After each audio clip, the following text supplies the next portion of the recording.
Hey everybody, Dan here with Pain Free You. Today's topic is going to be based on a question I got, I think it was Facebook. And this person asked me, or said, it doesn't make sense. If the brain's trying to protect you, why does it make you hurt? That just doesn't make sense. So the real topic here is, why does the brain create pain to protect us? We'll get to that in a minute. Nice deep breath. Breathe in the peace. Exhale the noise and the chaos. Oftentimes that's the inner noise and chaos that we're hearing. Breathe in the calm. Exhale the frantic and the freak out. Breathe in the clarity and exhale the doubt. So a lot of people really want to understand why. Why does this happen? Why? As if answering the why question is going to turn off the symptoms. So I know many of us are analytical. Many of us are problem solvers. We want to understand things. And we've been kind of taught, if you want to figure out a problem, you got to understand it first. And so, why does the brain create pain to protect us? And let me step outside of the TMS, perceived danger pain world for a moment, and let's just think about pain normally. So, you touch a hot stove. Before your conscious brain registers that I am touching metal, the stove's been on for 10 minutes, I'm going to burn myself. Maybe I should think about pulling my hand off. That would be the rational logic thing that would go on if the conscious brain was in control. It's a good thing the conscious brain's not in control, because that thought process is way too slow to keep us safe. Way too slow. So what ends up happening is your finger touches metal and there's a signal that's sent up through the nervous system to the brain. And the brain, doing its job, which is to keep us safe at all costs, has to interpret what's going on. So the brain interprets, I'm sensing some heat, you're touching metal, the stove's been on, and in a fraction of a second, the brain turns on pain, not because we've already damaged our tissue, but to warn us to go, get away from the stove. And inevitably we touch, we get that flash of pain, we yank our hand away, and like 9 times out of 10, we look and there's no burn. So there's no injury, there's no tissue damage. So why did we hurt? Because pain is a warning signal. Pain is a protector. It's a protection mechanism. So that's how the primitive brain works. And there's probably countless other examples of injury, right? Let's say you sprain your ankle or break your ankle running through the woods, right? Is it going to hurt? Yes. The brain is perceiving danger. Why? Because you heard and you felt your ankle roll. And why does the brain create pain? To protect us. To say, don't step on that foot. You've got a broken bone. And every time you step on it, hobbling back to the car, ouch, ouch, ouch, ouch. The brain is trying to protect us, trying to prevent future additional damage on top of the break that you already sustained. So these are some examples of traditional pain in action. So TMS pain. Dr. Sarno theorized the brain was perceiving the emotions as dangerous. So in order to protect us from them, he used the word distract. I like the word protect. In order to protect us from those emotions, the brain creates something physical like pain to protect or distract us from those repressed negative emotions. Again, it is a protector. The brain is saying, that's more dangerous than the physical sensation of pain. So I've got to protect you. The brain's going, my job is protection, safety, and survival. I'm on it.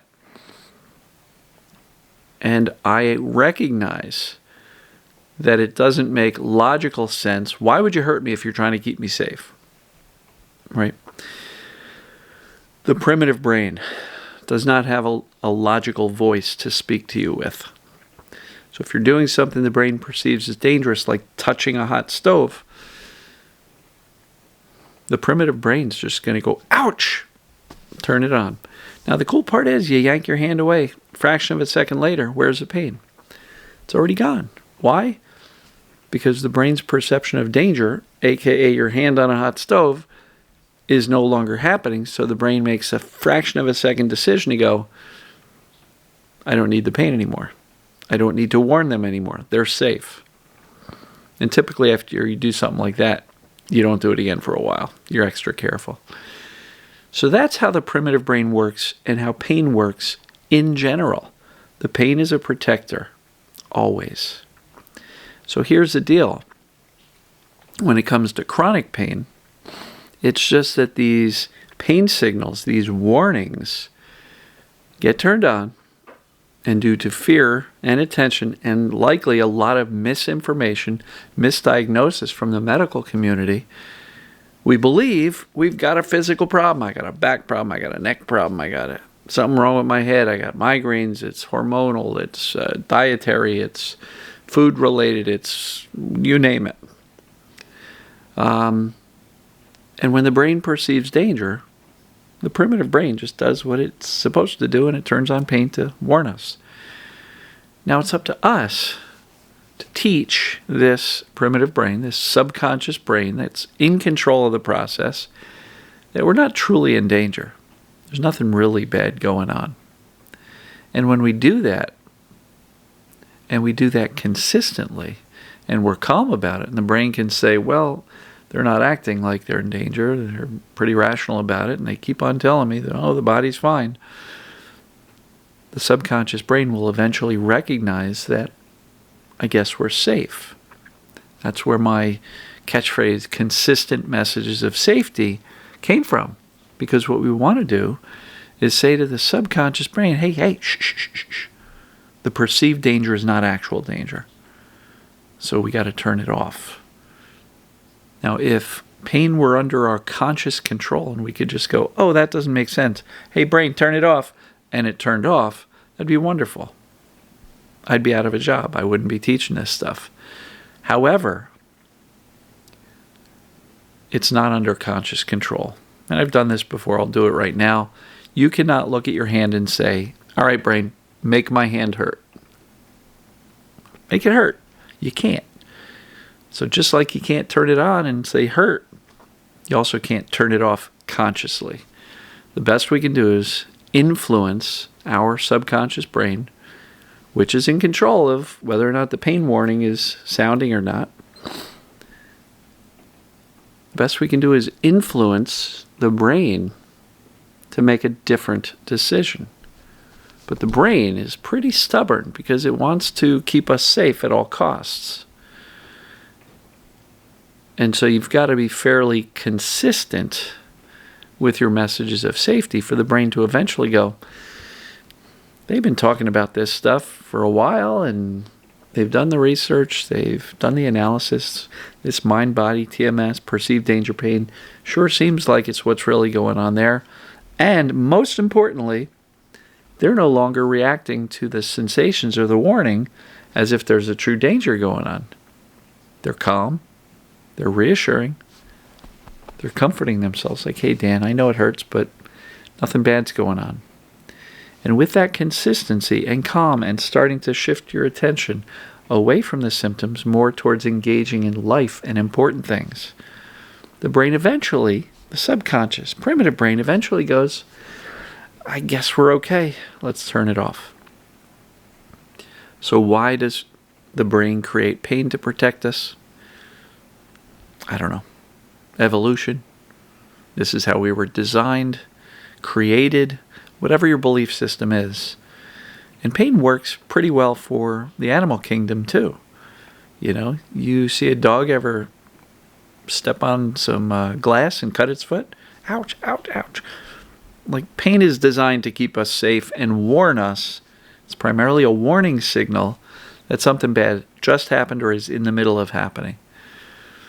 And with fear and attention, meaning our thinking process, chronic pain occurs, meaning a one-time pain can become persistent. Symptoms from a surgery 3-4 years ago can still be sounding now because of the amount of attention and fear that the surgery never healed. That's why you still hurt today, not because you didn't heal, because the brain thinks you didn't heal. And as long as that's what the brain believes, every time you use that arm, wrist, shoulder, knee, whatever, the brain is going to sound the alarm to go, hey, Dan, watch out. Don't you remember you got a bad wrist, a bad knee, a bad back, whatever. That's all that's going on. The brain still thinks you're injured. The body heals, folks. It always does. If you don't believe me, think about the last time you cut yourself in the kitchen. Put some Neosport on it, wash it out, put a Band-Aid on it, and within a few days, magically grows itself back together. It's fascinating. Talk to anybody who's broken a bone. What do? Make sure it's in alignment. If not, they line it up, then they stabilize it. What happens to that broken bone? It grows itself back together. The body's normal state is not chronic pain. But our conscious thinking, worrying, anxious, fearful, freak-out type of brain can literally convince the primitive brain that we're still in danger, and we've been in danger, and we're going to be in danger, and this is going to last forever. Fear, fear, fear, danger, danger, danger. And that's what really creates the chronic part of pain.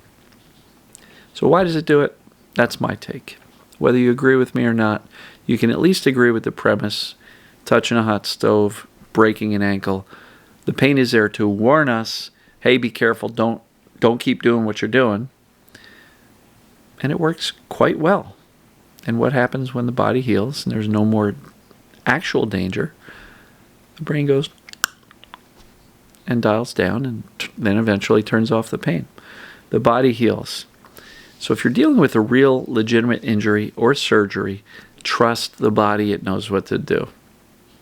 Don't feed the brain unnecessary fear, because if the brain believes the unnecessary fear that, oh my goodness, the doctor screwed up the surgery, I didn't heal, I'm never going to heal, I'm going to be in pain forever, if the brain believes that, it's going to continue to sound the warning. So it's not much more complex than that. Hopefully that's given you the answer as to why. And once you know why and what's going on, that the brain is simply perceiving danger, sometimes actual, the broken bone or hand on the stove, sometimes not actual. Body healed years ago from the surgery, there is no actual danger. So that's perceived but not actual danger. And so when you understand what's going on, and that you've got no evidence of any current, real damage, danger, structural problem, and your symptoms behave like they're created in the brain, like perceived danger pain does, certain characteristics there that are different from a real, true structural problem, then once you know that that's what's going on, and it makes sense for you, and you believe that, okay, well, if that's the way it works, then I can work within the framework of this system, and I can teach, not heal, nothing to heal. I can teach my brain I'm not truly in danger. When the brain gets a message, it does what it did for me. Dials down, and then eventually turns off the pain. And so I've got about 38 success stories, all wide variety of symptoms. Go to dansyoutube.com. That'll bring you to my YouTube channel. Click on playlists and then scroll through the various playlists. One of them is TMS success stories. There's a bunch of them.